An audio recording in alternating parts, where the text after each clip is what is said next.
আসসালামু আলাইকুম বন্ধুরা, সবাই কেমন আছেন? তো আজকে আমি পিওনিয়ারে দেখাবো আপনাদেরকে কিভাবে একটি রিসিভিং অ্যাকাউন্ট নিতে হয়।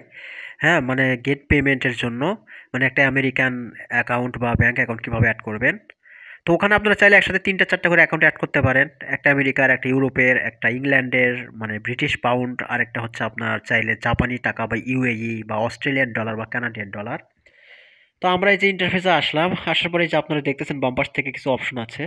তো এখানে আগে আমরা একটু আমাদের ব্যাংকটা দেখে আসি, যে আমি ব্যাংক অ্যাকাউন্টে ক্লিক করলাম। তো দেখেন এই যে এখানে আমার একটা ব্যাংক অ্যাকাউন্টে যে একদম বাম পাশে ব্যাংক অ্যাকাউন্ট উইথড্র, ওখানে ক্লিক করলাম। তো দেখেন এখানে আমার একটা ব্যাংক অ্যাকাউন্ট অ্যাড করা আছে ডাচ বাংলা ব্যাংকের অধীনে।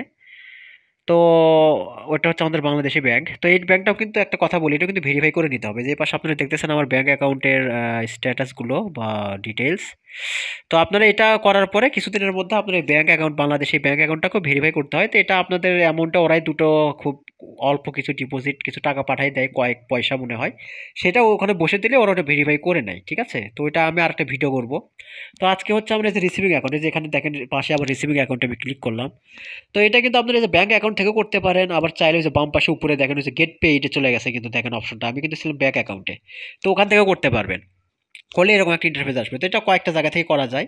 তো আমি এখন এটা ব্যাংক অ্যাকাউন্টের ভিতর থেকে দেখাইছিলাম। এই যে এখন ৩ নম্বরে আছে, দেখেন এই যে রিসিভিং অ্যাকাউন্ট মাঝখানেরটা না, এই যে বাম পাশেরটা, হ্যাঁ এইটাতে। তো এটা আপনারা কয়েকটা জায়গা থেকে করতে পারেন। তো এটা হচ্ছে মেইন, এখানে বেশ কিছু অনেকে এগুলো আবার বুঝে না। তো দেখেন এখানে চাপ দিলাম, চাপ দিলে যে ইন্টারফেসটা আসতেছে। তো কারণ আমার এখানে যে গেট স্টার্টেড করে আগাইতে হবে। তো আমি তার আগে আরো কিছু মানে কয়েকটা কথা একটু বলাটা খুব আমার জরুরি।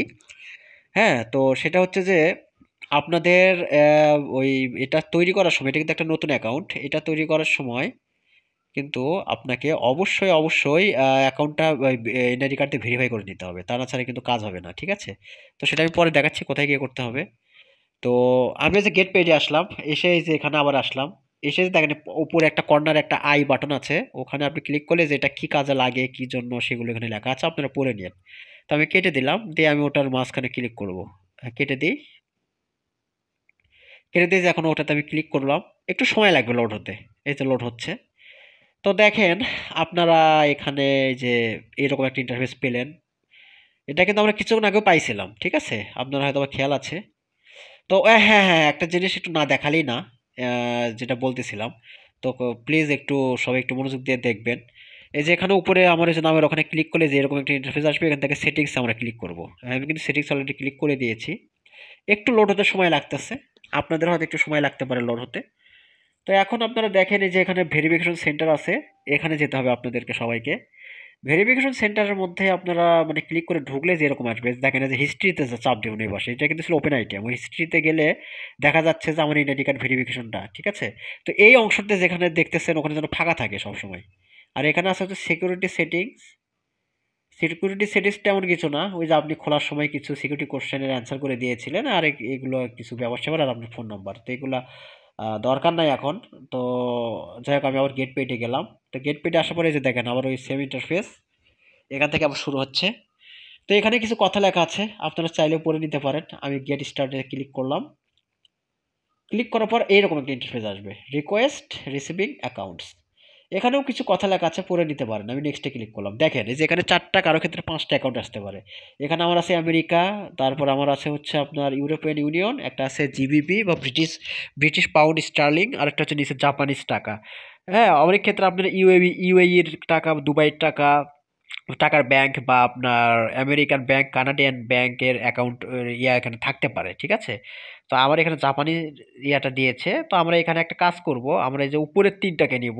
কেউ চাইলে ২টাও নেয়, ইউরোপিয়ান ইউনিয়ন নেয়, কেউ চাইলে আমেরিকানটা নেয়, তো আবার কেউ আবার ব্রিটিশটা নেয় আর আমেরিকানটা নেয়। আমেরিকানটা নিতেই হবে, এটা মাস্ট। এই যে প্রথম যেটা বাম পাশে, আমেরিকানটা আপনাকে নিতেই হবে। এবং তার সাথে ওখানে একটা ক্লিক করে দিলাম। এই যে এখানে আবার আমি এই যে ২টা নিলাম, কিন্তু আমি ব্রিটিশটা নিয়েছি আর আমেরিকানটা নিয়েছি, নিচে নেক্সটে ক্লিক করলাম। মাঝখানেরটাও নিবেন আপনারা, আমি এমনিতে দেখানোর জন্য। তো দেখেন এখানে নেওয়ার পর আমার এরকম একটা ইন্টারফেস আসছে। তো একটা কথা মাথায় রাখবেন, আমি কিন্তু বোঝানোর জন্য শুধুমাত্র ২টা কারেন্সি নিয়েছি, আপনারা অবশ্যই ৩টা কারেন্সি নেবেন। ইউএসএ, ইউকে আর ইউরোপিয়ান ইউনিয়ন হচ্ছে মাঝখানে আমি যেটা ছেড়ে দিয়েছি। তো এটার জন্য আপনারা একটা জিনিস খেয়াল করেন, উপরের দিকে লেখা আছে ব্যাক বাম পাশে। হ্যাঁ, বাম পাশে ব্যাক লেখা আছে। যদি আপনারা আবার ব্যাক করে ফিরে যান, ফিরে গিয়ে ওখানে ক্লিক করলে আবার আপনার ৩ টা অ্যাকাউন্ট আসবে। এখন আমি হয়তোবা এটা দেখাচ্ছি না, আমার এখানে একটা ইস্যু ক্রিয়েট হয়েছে এখানে রেকর্ড করার সময়। যে কারণে আমি আর আগাইতে পারতেছি না। আমি স্ট্রাক হয়ে গিয়েছি এখানে। তো আপনারা কাইন্ডলি এইভাবে আগাবেন। আর নিচে দেখতে পারতেছেন সাবমিট রিকোয়েস্ট, এটাতে চাপ দিলেই সাথে, সাথে আপনার কাজ হয়ে যাবে। তো আমি খুবই দুঃখিত। আমার এখানে একটা ইস্যু ক্রিয়েট হওয়ার কারণে আমি আর আগাতে পারতেছি না। ঠিক আছে? তো আমি আবার পরবর্তীতে কিছুদিনের মধ্যে আরেকটা ভিডিও করে এটাকে সম্পূর্ণ হিসেবে দেখাবো। সাথে কিছু অ্যাকাউন্টের কিছু ব্যাপার-স্যাপার আছে, সেই সেটিংগুলো দেখাবো। তো আপাতত আপনারা এইভাবে আগাই যাবেন। যাদের নতুন অ্যাকাউন্ট তারা এখানে এই যে নিচে সাবমিট রিকোয়েস্টে ক্লিক করলে আপনার অ্যাকাউন্টের কাজ হয়ে যাবে। আর পরবর্তী ভিডিওতে আমি নেক্সট স্টেপগুলো দেখাবো। ইনশাআল্লাহ সবাই সাথে থাকবেন, আমার জন্য দোয়া করবেন এবং আমার চ্যানেলটা সাবস্ক্রাইব করবেন। Good bye. সবাই ভালো থাকবেন।